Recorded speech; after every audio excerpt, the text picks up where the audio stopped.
함께하는 따뜻한 오늘 큐티온. 우리가 세상에서 특별히 너희에 대하여 하나님의 거룩함과 진실함으로 행하되 육체 지혜로 하지 아니하고 하나님의 은혜로 행함은 우리 양심이 증언하는 바니 이것이 우리의 자랑이라. 오직 너희가 읽고 아는 것 외에 우리가 다른 것을 쓰지 아니하노니 너희가 완전히 알기를 내가 바라는 것은 너희가 우리를 부분적으로 알았으나 우리 주 예수의 날에는 너희가 우리의 자랑이 되고 우리가 너희의 자랑이 되는 그것이라. 내가 이 확신을 가지고 너희로 2번 은혜를 얻게 하기 위하여 먼저 너희에게 이르렀다가 너희를 지나 마게도냐로 갔다가 다시 마게도냐에서 너희에게 가서 너희의 도움으로 유대로 가기를 계획하였으니 이렇게 계획할 때 어찌 경솔이하였으리요. 혹 계획하기를 육체를 따라 계획하여 예하면서 아니라 하는 일이 내게 있겠느냐. 하나님은 미쁘시니라. 우리가 너희에게 한 말은 예하고 아니라 함이 없노라. 우리 곧 나와 실와노와 디모데로 말미암아 너희 가운데 전파된 하나님의 아들 예수 그리스도는 예하고 아니라 함이 되지 아니하셨으니 그에게는 예만 되었느니라.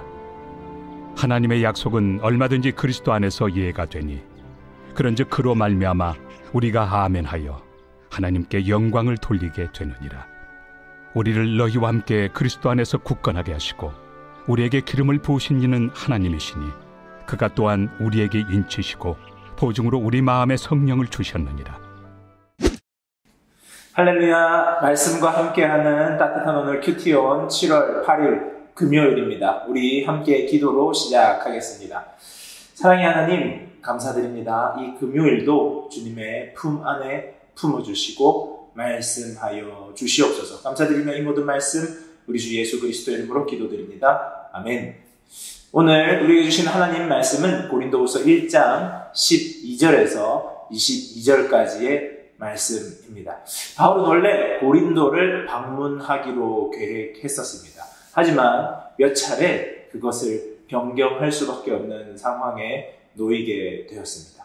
그런데 그렇게 말했지만 지켜지지 못하는 상황 가운데서 고린도 교회에서는 큰 분란이 일어나게 됩니다. 고린도 교회의 거짓 사도들과 그들에게 동조하는 사람들이 큰 무리를 이루어서 바울을 비난하고 비판하기 시작합니다. 언행이 일치하지 않는 불성실한 사람이라고 비난하는과 동시에 바울이 전파한 복음에도 진실성이 의심된다라고 말하기 시작합니다. 그리고 심지어는 바울이 사도라는 것을 받아들이기 어렵다. 바울의 사도권마저 의심하게 되는 상황에 놓이게 됩니다. 이러한 상황 가운데 쓰여진 것이 고린도 후서이지 않습니까? 이러한 상황에서 사도 바울은 단호하게 자신을 변호하고 복음 사역을 변호합니다. 그리고 자신이 고린도를 방문하고자 했었던 그 계획이 변경될 수밖에 없었던 상황도 설명하는데요.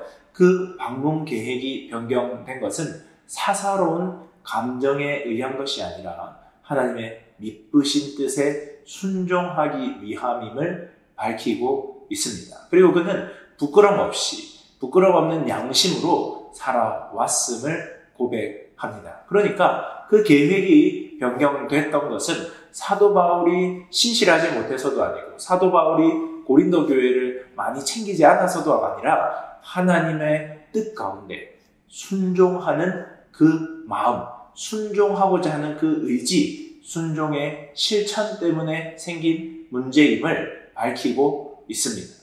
19절 말씀에서 사도 바울은 왜 그렇게 자신이 순종할 수밖에 없었는지에 대해서 말씀하는데요. 우리 곧 나와 실로아노와 디모데로 말미암아 너희 가운데 전파된 하나님의 아들 예수 그리스도는 예하고 아니라함이 되지 아니하셨으니 그에게는 예만 되었느니라. 예수 그리스도의 순종, 그 순종으로 말미암아 구원을 얻은 사도 바울은 나 또한 순종하는 인생이 되어야 되겠다.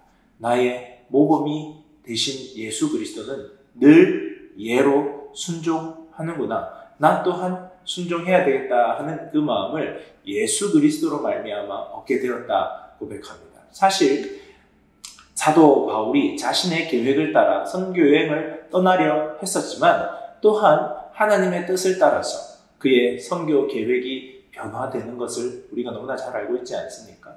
사도 바울은 이 고린도 교회에 가고자 하는 그것도 이렇게 변경되었음을 말합니다. 그러면서 20절에서 하나님의 약속은 얼마든지 그리스도 안에서 이해가 되니 그런즉 그로 말미암아 우리가 아멘하여 하나님께 영광을 돌리게 되느니라. 그들도 아멘으로 하나님께 순종하는 삶을 살았다는 겁니다. 그 순종을 통하여서 하나님께 영광되는 것을 알았고 자신들은 철저히 하나님의 뜻에 순종함으로 나아왔다는 것입니다. 그러니까 예수 그리스도를 본받아 하나님께 아멘하고 순종하는 것이 바로 선교의 길 위에 늘상 있었던 일이고 사도 바울은 하나님께서 오늘 이 순간 나에게 요구하시는 것은 무엇인가? 나의 계획과 나의 뜻과 그 모든 것을 넘어서서 하나님의 뜻에 순종하는 것이 가장 최우선 순위였다는 것을 우리는 알 수 있습니다. 물론 지금 이 시대에 바라보면 좀 잘 소통했으면 좋지 않았는가?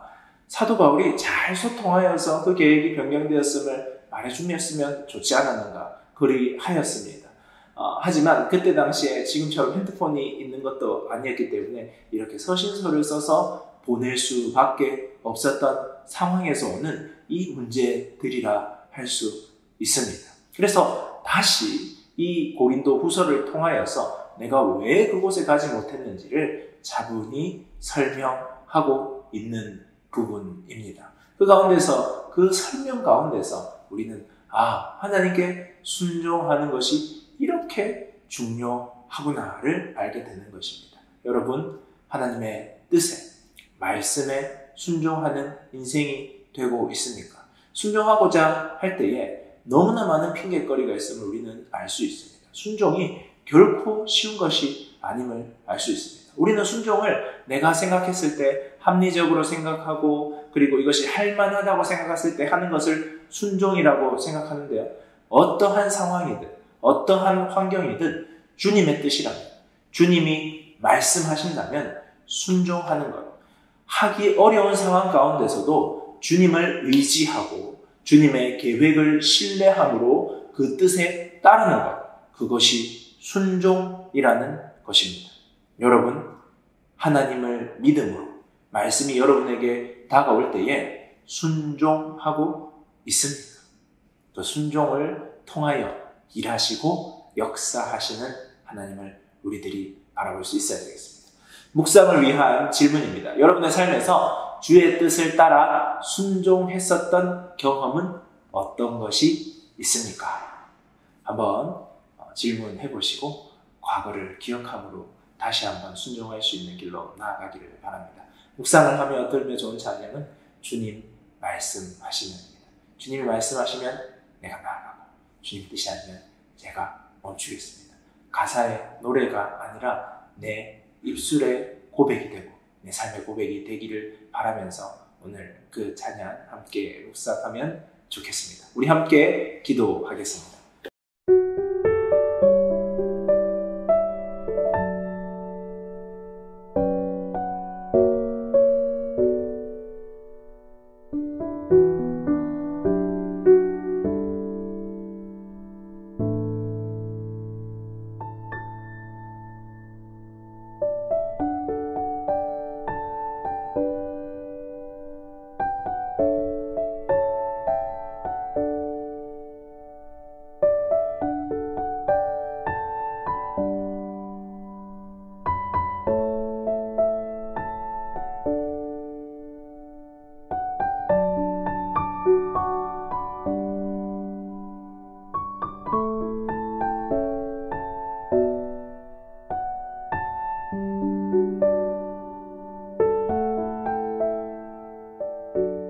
사랑의 하나님, 주님 말씀하시면 순종하는 길이 되게, 인생이 되게 하여 주시옵소서. 그 길 따라가는 저희들 되게 하여 주시옵소서. 감사드리며 이 모든 말씀 우리 주 예수 그리스도 이름으로 기도드립니다. 아멘. 좋은 하루 되세요. 안녕. 우리 붉은 때 만납시다.